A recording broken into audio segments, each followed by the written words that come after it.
காலை நேர பிரதான செய்திகளின் ஊடாக நர்மதா சிறில் முதலில் தலைப்பு செய்திகள். ஆட்பதிவு திணைக்களத்தின் சேவைகள் இடைநிறுத்தம் வெளியான அறிவிப்பு. புத்தாண்டு காலத்தில் மாத்திரம் 42 விபத்துகள், 44 உயிரிழப்புகள். அணு ஆயுத கனவை கைவிட்டது ஈரான், இஸ்லாமாபாத் பயணத்திற்கு தயாராகும் என்றார்.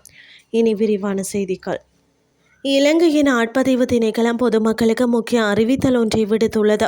கணினி கட்டமைப்பில் ஏற்பட்டுள்ள தொழில்நுட்ப சிக்கல் காரணமாக இன்று பொதுமக்களுக்கான எவ்வித சேவைகளும் முன்னெடுக்கப்பட மாட்டாது என அந்த திணைக்களம் அறிவித்துள்ளது. அதன்படி கொழும்பு, பத்திரமுல்லையில் உள்ள தலைமை அலுவலகம் மற்றும் நாடளாவிய ரீதியில் உள்ள ஏனைய பிராந்திய அலுவலகங்களிலும் நாளை பொதுமக்களுக்கான சேவைகள் முன்னெடுக்கப்படாது என தெரிவிக்கப்பட்டுள்ளது.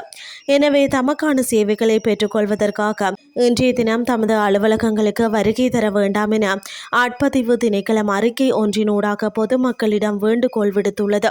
கணினி கட்டமைப்பில் ஏற்பட்டுள்ள சிக்கல் நிலை தொடர்பில் தற்போது ஆராயப்பட்டு வருவதாகவும் அந்த திணைக்களம் சுட்டிக்காட்டியுள்ளது. இந்த நிலையில் விரைவில் அதனை சீர் செய்ய நடவடிக்கை எடுக்கப்பட்டுள்ளதாகவும் ஆட்பதிவு திணைக்களத்தின் அறிக்கையில் தெரிவிக்கப்பட்டுள்ளமை குறிப்பிடத்தக்கது. கடந்த ஏப்ரல் 10 முதல் 15ஆம் தேதி வரை நாடு முழுவதும் 42 வீதி விபத்துகள் பதிவானதாகவும் இதன் விளைவாக 44 பேர் உயிரிழந்ததாகவும் காவல்துறை தெரிவித்துள்ளது. புத்தாண்டு தினங்களான ஏப்ரல் 13, 14 மற்றும் 15 ஆகிய 3 நாட்களில் மட்டும் 19 விபத்துகள் பதிவாகியுள்ளதாகவும் அதன் விளைவாக 19 பேர் உயிரிழந்துள்ளதாகவும் காவல்துறை போக்குவரத்து கட்டுப்பாட்டு மற்றும் வீதி பாதுகாப்பு பிரதி காவல்துறை மா அதிபர் ஜெனரல் WPJ சேனதீர தெரிவித்துள்ளார். வாகன வகைகளின் அடிப்படையில் விபத்துக்களை பகுப்பாய்வு செய்ததில் அதிகபட்சமாக 16 இருசக்கர வாகன விபத்துகள் பதிவாகியுள்ளதாக அவர் தெரிவித்துள்ளார்.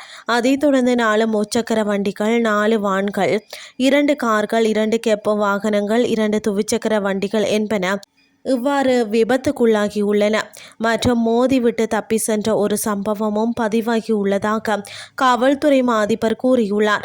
2025ஆம் ஆண்டில் முதல் 3 நாட்களில் 25 விபத்துகளும் 26 உயிரிழப்புகளும் பதிவாகியிருந்த நிலையில் இந்த எண்ணிக்கை இந்த ஆண்டு 19ஆக குறைந்துள்ளது என்பதையும் அவர் சுட்டிக்காட்டினார். இந்த விபத்துக்கு மது அருந்திவிட்டு வாகனம் ஓட்டுவதே முக்கிய காரணம் என கண்டறியப்பட்டுள்ளது என போக்குவரத்து கட்டுப்பாடு மற்றும் வீதி பாதுகாப்பு பிரதி காவல்துறை மா அதிபர் கூறியுள்ளார். இனி வெளிநாட்டு செய்திகள். ஈரான் நாடு அடுத்த 20 ஆண்டுகளுக்கு மேலாக அணு ஆயுதங்களை வைத்திருக்க போவதில்லை என ஒப்புக்கொண்டுள்ளதாக அமெரிக்க ஜனாதிபதி டொனால்ட் ட்ரம்ப் தெரிவித்துள்ளார். வெள்ளை மாளிகைக்கு வெளியே செய்தியாளர்களுக்கு கருத்து தெரிவிக்கும் போதே அவர் இதனை தெரிவித்துள்ளார்.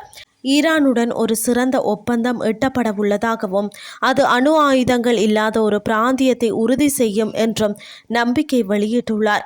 20 ஆண்டுகளுக்கு மேலாக அணு ஆயுதங்கள் எதையும் ஈரான் உருவாக்காது என்பதற்கான மிகவும் வலிமையான வாக்குறுதி அமெரிக்காவிற்கு கிடைத்துள்ளதாக அவர் சுட்டிக்காட்டியுள்ளார். முன்னதாக தனது செறிவூட்டப்பட்ட யுரேனியத்தை முழுமையாக ஒப்படைக்க ஈரான் இணங்கியுள்ளதாக குறிப்பிட்டிருந்த ட்ரம்ப் தற்போது எட்டப்பட்டுள்ள இந்த முன்னேற்றத்தை ஒரு மிகப்பெரிய ராஜதந்திர வெற்றியாக கருதுகிறார்.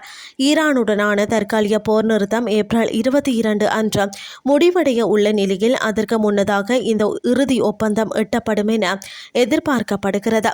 இந்த ஒப்பந்தம் பாகிஸ்தான் தலைநகர் இஸ்லாமாபாத்தில் கையெழுத்திடப்படும் பட்சத்தில் அதில் பங்கேற்க தான் அங்கு நேரில் செல்லக்கூடும் எனவும் அவர் மீண்டும் உறுதிப்படுத்தியுள்ளார். இருப்பினும் இந்த ஒப்பந்தம் குறித்து ஈரானிய தரப்பிலிருந்து இதுவரை உத்தியோகபூர்வமான உறுதிப்படுத்தல்கள் எதுவும் வெளியாகவில்லை.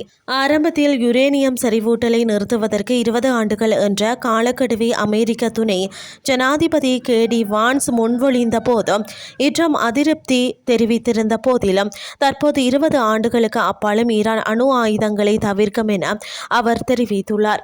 இந்த ஒப்பந்தம் உறுதி செய்யப்பட்டால் இது மத்திய கிழக்கில் கடந்த 6 வாரங்களாக நீடித்து வரும் போர் சூழலை முடிவுக்கு கொண்டு வரும் ஒரு முக்கிய மைல்கல்லாக அமையும் என எதிர்பார்க்கப்படுகின்றமை குறிப்பிடத்தக்கது.